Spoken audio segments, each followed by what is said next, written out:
Hey, what's going on, guys? This is Tyler of the SEC Nation podcast, and today I'm going to be going over the Week 1 games from this past weekend. Before we get started, make sure you like and subscribe to my channel. Alright, a rough week for the SEC. Some teams look good, a lot of teams struggled. To start it off, I'm going to go ahead and go into the blowout games and get those out of the way real quick. Texas A&M blew out Texas State. I know it's just Texas State, but I thought Texas A&M looked really good. Kellen Mond looked really good and had a good game. Threw for 194 total yards. One interception, though. The run game seems to be okay. I really like Deshaun Corbin at running back for Texas A&M. Had him over 100 yards Thursday night. And Isaiah Spiller also had 100 yards. He had an 85-yard run late in the game. The biggest thing for me with Texas A&M is that his secondary looked much improved. Again, I know it's just Texas State, so it's kind of hard to tell if Texas State is really bad or if Texas A&M got better. Right now, I'm going to lean towards Texas A&M got better. Miles Jones had him a 2-interception night. Texas A&M also outgained Texas State 478 to just 219 total yards, and Texas State only had 2 rushing yards for the whole game. Now, I know this is just 41-7. That's not a very huge blowout if you consider the kind of opponent Texas State is. But Texas A&M did have 2 turnovers in the red zone, so that's at least 10 to 14 points they had taken away because of that. I think this game was even uglier than the score shows, so I thought that was a very good performance by Texas A&M. All right, moving on to Alabama. Very slow start for Alabama's offense. They couldn't get anything going in the first quarter. They brought their starters back in the second quarter that were supposed to be out for the whole half, I believe. If anyone knows why that happened, please comment below and let me know why Alabama was able to bring their starting running backs back into the game. 3 drives, though. Yeah, Tua got sacked on that third down play on their first drive. They had Jerome Ford, the third-string running back. He fumbles on the second drive.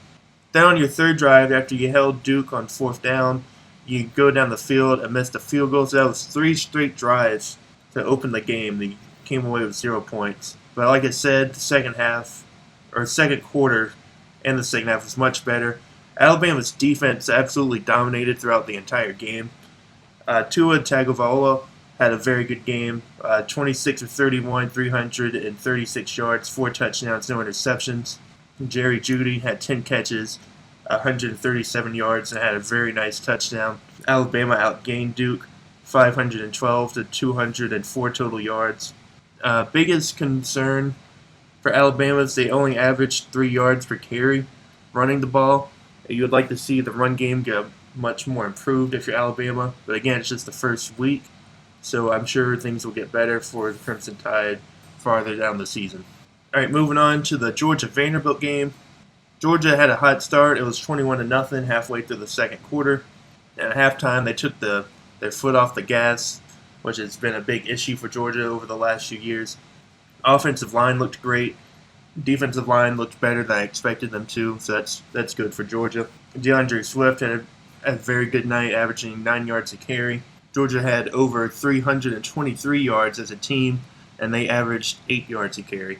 They only scored 9 points in the second half. All of that was field goals. The concerns at receiver for Georgia, I think, is real for now. Jake Fromm had almost no help from his receivers. They're very young and have very little experience. You have to throw the ball more. Fromm only threw the ball 23 times. I think if you want to get these receivers more experience, you want to see Fromm throw at least close to 30. You have to get them experience now against these small teams. You can't wait to get these receivers experience in big games like Notre Dame or Florida, Auburn, Missouri, A&M. You got to try and get them experience in the next 2 games against Murray State and Arkansas State. They will get better over time, but not a very great performance from the Georgia receivers on Saturday. For Vanderbilt, Keyshawn Vaughn had a decent game, had 15 carries, 74 yards, averaged about 5 yards a carry. I don't think Vanderbilt's figured out who their starting quarterback is at the moment. Riley Neal is just 14 for 25 and 85 yards. Again, Georgia was putting some pressure on them. I can't tell you right now if Deuce Wallace or Riley Neal is the answer for Vanderbilt quarterback. I would stick with Riley Neal for at least 2 more games. But I thought Vanderbilt played a lot better defensively than I expected them to. I think I underestimated Vanderbilt in my preseason predictions.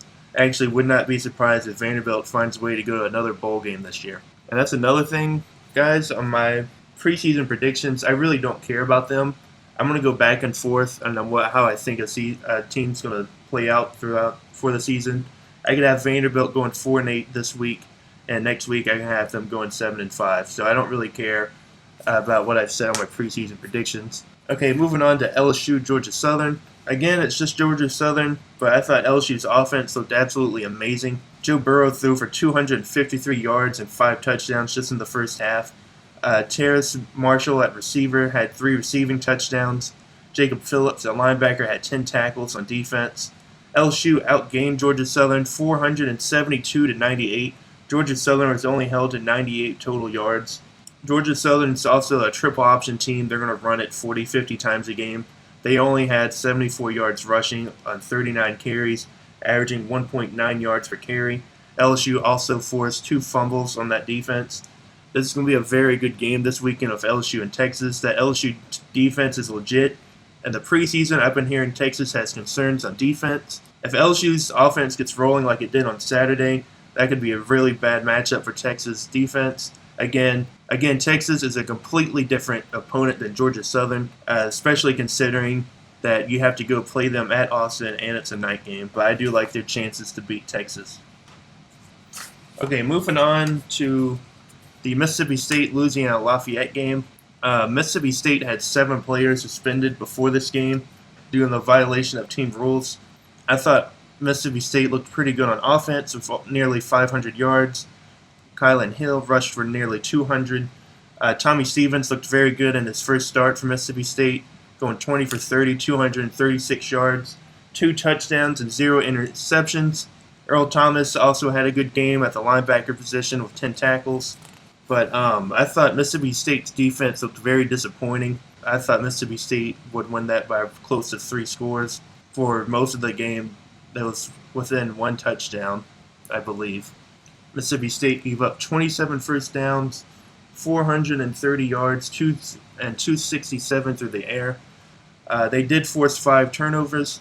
Again, if you force 5 turnovers, you would like to see a bigger win margin than just 10. I thought, again, Mississippi State looked very good on offense, a little disappointing on defense.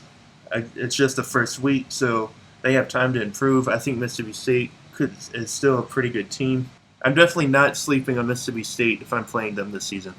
Okay, moving on to the Kentucky-Toledo game. I thought Kentucky struggled a little bit in the first half on defense. Toledo is a high-powered offense. Toledo, on their opening drive, went right down the field and scored, and they had 175 yards in their first 3 drives. So you would like to see a little bit of better defense from Kentucky. They did improve in the second half. This was a 3-score game at one point, and Toledo scored a garbage touchdown. Big takeaway from the Kentucky game, I thought Terry Wilson had a very good game throwing the ball. He looked very improved with his accuracy. He threw for 19 for 26, 246 yards, 2 touchdowns, 0 interceptions. But on the ground, he only had 9 carries for 1 yard rushing. You would like for Wilson to get more yards on the ground, but I thought he had a very good job throwing the ball for Kentucky. Kentucky also, I thought, looked pretty good offensively. They did have 2 fumbles. Just got to clean up those mistakes. They had 422 yards, 246 through the air, and 176 on the ground. Very good game for Kentucky's offense. Besides that slow start, Kentucky's defense played okay, not great. You would like to see them play more like how they did in the second half than in the first half. But again, I think Kentucky is also a team I wouldn't sleep on. I definitely don't think Kentucky's dropping off anytime soon. Okay, moving on to the Memphis-Ole Miss game. This was a very surprisingly low-scoring game than I expected. I had this game in the 40s. Neither team even scored 20 points. I think there was only 2 touchdowns in the whole game. Ole Miss's defense looked way better than they did last year. I thought that was a big improvement by how their defense performed. However, the offense looked like they took a couple steps back. The offensive line couldn't protect Corral. Corral had a pretty bad game. 9 for 19, only 93 yards, 0 touchdowns, and an interception. He had a QBR of 17.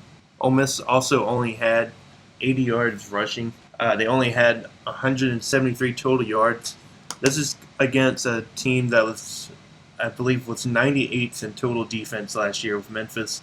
The Ole Miss definitely has to improve on offense. That's the biggest concern throughout the whole game was how bad Ole Miss looked on offense. He gave up 3 sacks. Memphis had 10 tackles for loss, and Ole Miss was just 1 for 10 on third down. On time of possession, Memphis had the ball for 38 minutes, 41 seconds. Ole Miss had the ball for just 21 minutes and 19 seconds. That's a 17-minute difference on the time possession.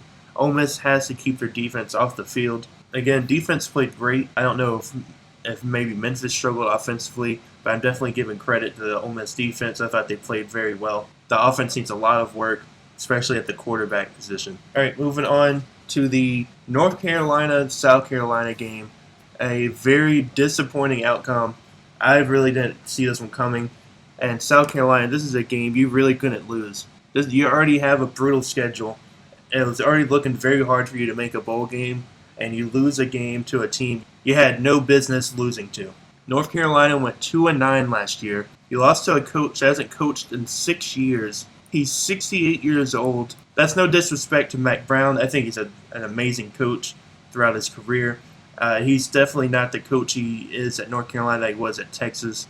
That's the point I'm trying to make. But South Carolina, you had no business losing this game. You played great for about 3 quarters. I wouldn't say you played great. I'd say you played decent for about 3 quarters, and then in the fourth quarter, you absolutely laid an egg. You were up 20-9 late in the third, I believe it was. After going up 20-9, South Carolina was outgained by North Carolina 216 to 42 total yards. Since the 20-9 lead, South Carolina never had a drive lasting more than 5 plays. Their last 3 drives was a bad interception by Jake Bentley, another bad interception by Jake Bentley, and then you had a miracle where you got the ball back with 10 seconds left after North Carolina kneeled on 4th down, which is incredibly stupid. Gave the ball back. Jake Bentley takes a sack on the last play of the game. That is your last 3 possessions. Interception, sack on the last play. That's unacceptable for how y'all played, especially in the fourth quarter.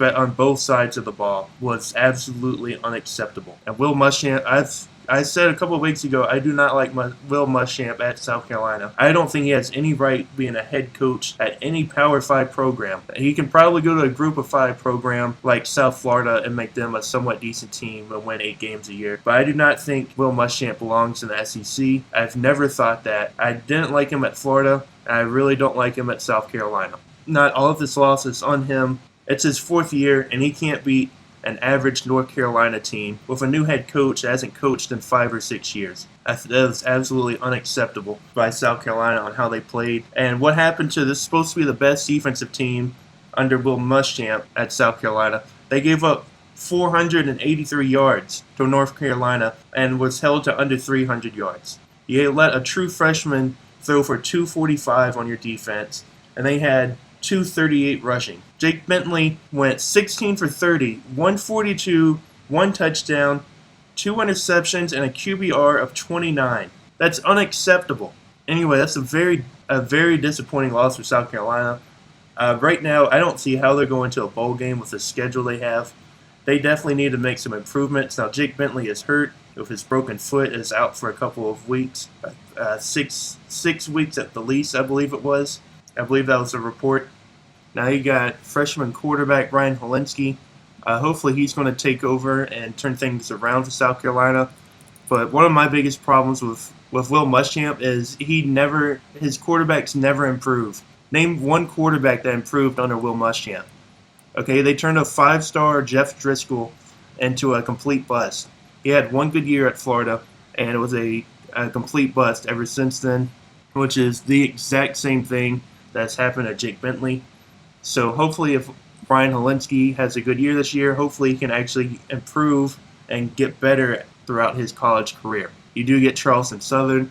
That is a good game for him to get some experience. And then you get Alabama coming into your own stadium. Yeah, things are not looking good for South Carolina right now. Like I said, I don't know how they're going to a bowl game. But hopefully Ryan Helinski can turn things around, maybe win a game no one expects you to win, and you can get 6 or 7 wins and get you into a bowl game. If you lose 3 or 4 games, I definitely think you're firing Will Muschamp. Maybe even if you lose 5, I think if you win 6 or more, I do believe you keep Muschamp for at least 1 year. I wouldn't do that, but you never know. One game I forgot about, I'm going to go over Arkansas, Portland State. Arkansas definitely still has some offensive issues. Ben Hicks, the transfer quarterback from SMU, who was coached under Chad Morris, was only 14 for 29, 143 yards. Rakeem Boyd did look healthy, though, with his 18 carries, 114 yards, and a touchdown. Very good game for him. Defense did look very improved, but again, Arkansas, you're still in the rebuilding phase. It's going to take some time for you to get up and start competing with teams in the SEC again, but I do think it does look like you're heading in the right direction, at least on the defensive side. Offensive side definitely still needs some work. Okay, now we're moving on to the Missouri-Wyoming game. This one really shocked me. You cannot lose in Wyoming. You had that hot start. You went up 14-0. I honestly thought it was over from there. I thought Missouri was going to just pull away and win by 3 touchdowns or more. That was absolutely not the case at all. After Kelly Bryant had that fumble and Wyoming scoop and scored, made it 14-10, the momentum completely shifted. It felt like Wyoming had complete control of that whole game. They went on a 34-3 run. They outscored Missouri in the second quarter 27-3. What really killed Missouri, though, was right before the half. They're trailing 24-17. They're about to score, tie it up, tied game going into the halftime. You have a chance to improve and take the lead back coming into the second half. And Larry Roundtree fumbles. Another scoop and run by Wyoming all the way down to Missouri 10. Kelly Bryant tackles the Wyoming defender. I believe it was a horse collar with no time left, but since there's that penalty, Wyoming had a chance to kick that field goal. So instead of tying the game going into the half, you're now down 10 points. That's you got to clean up the mistakes. And then coming out for the second half, Missouri goes right down the field. As it looked like great, they're going to score, get this back to a 3-point game, get some stops, eventually take the lead. Again, that was absolutely not the case. Missouri had that touchdown called back for offensive pass interference. I believe it was the next play. Kelly Bryant threw a horrendous interception in the end zone. And right after that, Wyoming went right down the field, scored. It is now a 17-point lead for Wyoming at this point. Missouri just couldn't get out of their own way in this game. Their defense got absolutely shredded on the ground. Wyoming had nearly 300 yards rushing and averaged 7 yards per carry. Meanwhile, Missouri only has 114 yards rushing and averaged 2.7 yards a carry. You gave up a 61-yard touchdown and a 75-yard touchdown, both on the ground.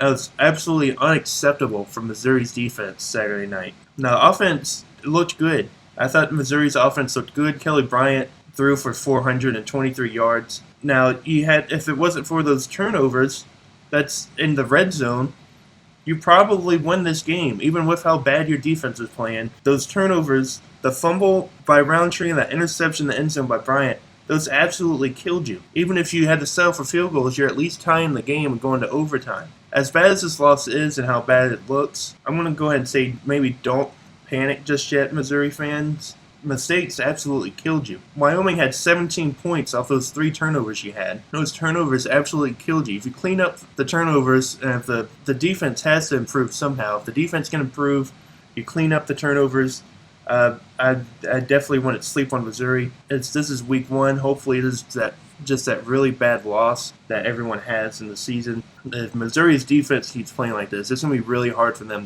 to win a lot of games. Missouri they did everything they could to come back. Turnovers killed them, and defense did absolutely nothing to help them. Moving on to the Georgia-Tennessee game. No, wait, that's Georgia State. Georgia State, the team out of the Sun Belt that went 2-10 last year, could have easily went 1-11 or 0-12. Their 2 wins were very close, I believe. I know at least one was. They were picked to finish last in the Sun Belt this year, and they came into Knoxville and absolutely dominated you on both sides of the ball.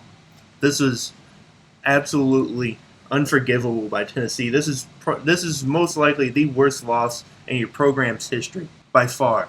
From what I've heard from Tennessee fans, this is by far the worst. You could argue that this might have been the easiest game on Tennessee's schedule besides Chattanooga. Now, I'm not taking anything away from Georgia State. The last thing I want to do is disrespect them in any way. Tennessee, and what are you doing? You cannot lose to Georgia State at home. Here's the drive chart for Tennessee in the second half. Turnover on downs, field goal, fumble, interception, turnover on downs, garbage touchdown at the end. So they gave you 6 points, and then they give you that late touchdown at the end. And you pretty much have 4 turnovers if you want to count the turnovers on downs as turnovers. You gave up 17 unanswered to Georgia State. That gave them the lead. Your line of scrimmage on both sides was absolutely dominated. You only had 93 rushing yards and only averaged 3 yards per carry. What really bothered me the most is it looks like Tennessee just absolutely quit on this game. What bothers me the most is Tennessee just absolutely gave up on this game.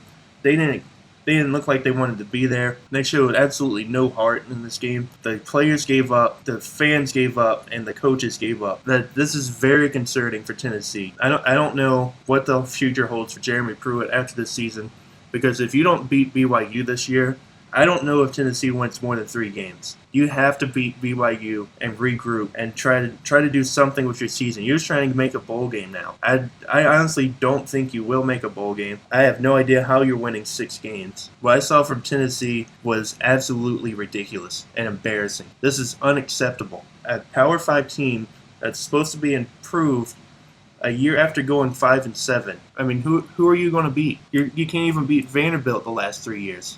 You play BYU and then Chattanooga. I'm assuming you're beating Chattanooga. But then you play at Florida, Georgia, Mississippi State, at Alabama, South Carolina, UAB, at Kentucky, at Missouri, Vanderbilt. Tell me 6 games Tennessee is winning out of those to get them to a bowl game. Tell me more than 3 they're winning if they don't beat BYU. You got dominated, especially in the second half, by a team that went 2-10 last year. They were doing whatever they wanted to you on both sides of the ball. You couldn't stop them on defense. You gave up 38 points to this team. You couldn't get anything done on offense.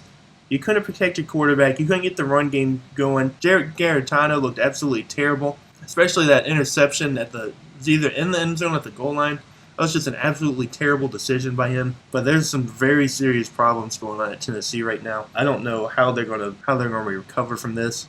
This could take seriously years. Again, that's just Jeremy Pruitt's second year. I'm not a big fan of firing a college coach after just 2 years, but if you do fire him, you gotta understand it hurts your recruiting, and you have to pretty much rebuild all over again. How many times has Tennessee hit the reset button on their program in the last 10 years? It's been at least 4 times, I feel like. So if you fire Jeremy Pruitt, which I don't think you will, you might. I don't know. If you go 3-9, 2-10, I wouldn't argue against that.